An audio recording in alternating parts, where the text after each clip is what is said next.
I'm just gonna enjoy my Starbucks. Like, whatever. I am financially irresponsible. The company went bankrupt last year. That was the catch. Welcome to the Audit Room, where we analyze real financial decisions from real people. We break down what went wrong and then provide feedback and helpful insights that we can all learn from. This first clip highlights that in our economy right now, a lot of young people have just straight up given up on finances. And this guy is going to share his opinion on why he kind of has that attitude. I've been going out to Starbucks to get my coffee every single day, and I realize that that's one of those things that people are like, oh, that's a very poor financial decision. So I considered trying to cut down on it, but then I realized that, like, right now, literally everything is a poor financial decision. Everything that we do is a poor financial decision. Putting 50% of your income towards rent is a poor financial decision. Taking out a student loan for hundreds of thousands of dollars where there's essentially no ROI whatsoever is a poor financial decision.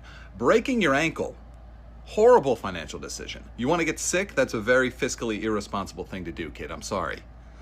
Literally everything is a poor financial decision based on the definition that we have been told of a poor financial decision.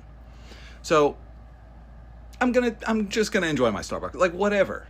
And I think that's the way that, like, a lot of young people feel right now.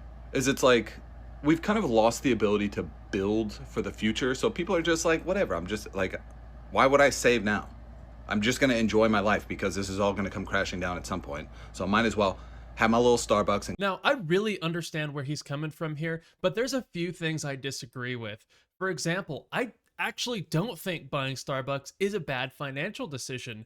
If you can afford Starbucks and you don't have to put it on a credit card and pay for it with debt, and it makes you happy, then go buy Starbucks. I don't think anybody who is financially literate is saying that don't go buy Starbucks. I think they're saying don't buy fast food on debt, because paying a 25% interest rate on a credit card is going to be terrible when you have to go pay that later down the road. I would also like to point out here that building wealth is a long and gruesome journey. You have to stay optimistic the entire time, because sometimes it can feel like you're just spinning your wheels.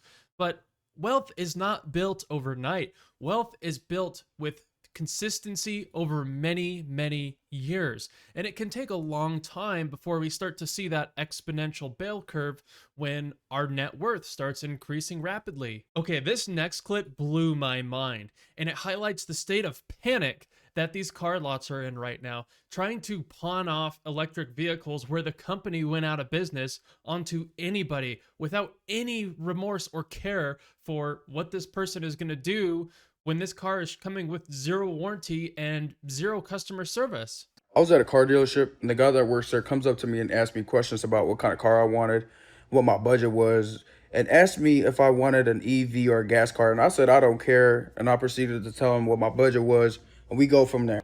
So we go outside looking for cars, and the first car that he shows me was a Fisker Ocean 3. So I go around the car looks great. It looks like a Range Rover. The inside was amazing. My asked him to pop the hood, and he said it's an EV. And then he proceeds to tell me about the range and everything, and I was like, okay, cool. But then we go to the price part, and it was like extremely cheap. Like, cheap for the feature that it has, like with the design, the interior is so nice. I don't get why the cars were so cheap. So I proceed to ask him.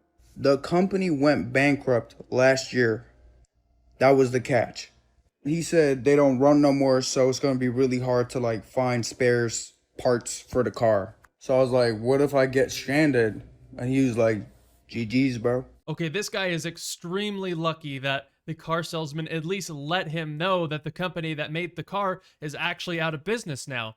Can you imagine if someone were to buy that car without realizing that the company that made it went out of business? You're talking no warranty, no anything, and then if something on the car were to break, you would just be out of luck completely. There would be absolutely nothing you could do about it. It really just shows the state of complete decay that these car lots are going through right now. It seems like just about all of them have just a complete abundance of vehicles that nobody wants to buy right now. It's definitely a buyer's market, which is a great thing, because just 5 years ago, we were getting marked up at insane prices. And I'm almost positive that the car market is soon to crash, because nobody's buying these things. Unfortunately, this next clip is doom and gloom as well, but let's go ahead and see what she has to say. I am financially irresponsible. I am. I don't have a savings account. I'm 29 years old and I no longer have a savings account. I'm making the most minimum payments on my student loans. I graduated college back in 2018, still paying off those loans. The most minimum payments. I'm living back at home. I don't have my own car. I obviously don't have a home. Instead, you know what I do? I buy tickets on impulse to go to Italy, to go to Europe. I use Afterpay, I use Affirm, I use Klarna. I get my groceries on Instacart for the whole buy now, pay later feature. And I don't care. I really don't. Like, I'm being so for real right now. Now, I understand that the economy is really hard right now, and it can sometimes seem like things are rigged. And trust me, I'm in the same age demographic as these people who have just given up. And giving up is one thing, but actively destroying your financial future is another. Because if you ever decide in the future that, hey, I want to settle down, I want to have a family, I want to have kids, you're going to have this massive debt looming over you for the rest of your life. And if you just keep putting it off, you're pushing a snowball down a hill that's getting worse and worse and worse. So instead of saying, oh, that's future me's problem, like making change right now is going to prevent you from being literally so miserable down the road.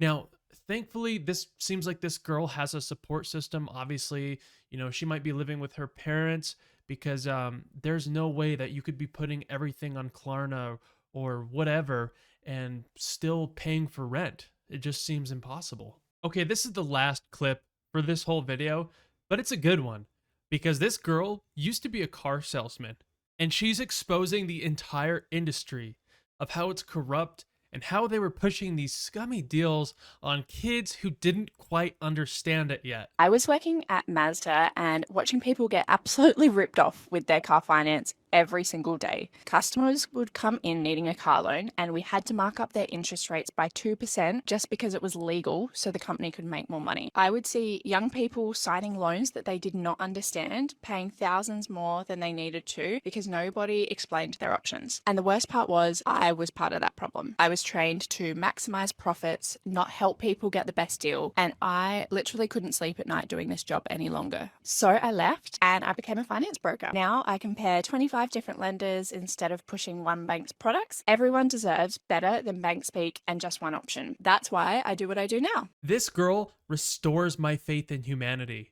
It shows that she actually has a moral compass. See, she was a car salesman and she was just charging people thousands and thousands of extra dollars that they didn't need to be spending just to fill her own pockets. And she goes on to admit that she knows it was a bad thing, and she even had a hard time sleeping at night.